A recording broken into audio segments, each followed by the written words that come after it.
دعا کنیم هیچ کس دلش نگیرد، اگر هم گرفت خدا یک هم صحبت خوب بگذارد سر راهش.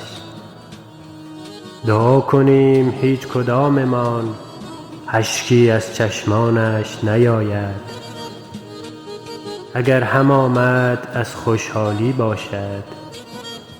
دعا کنیم هیچ کسی دلش پر نشود، اگر هم شد پر شود از عشق از خوشحالی. دعا کنیم هیچ کسی ناامید نشود، اگر هم شد خدا زود یک امید دیگری برایش بدهد.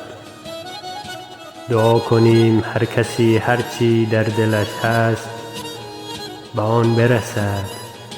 دعا کنیم حکمت خدا با آرزوهایمان یکی باشد.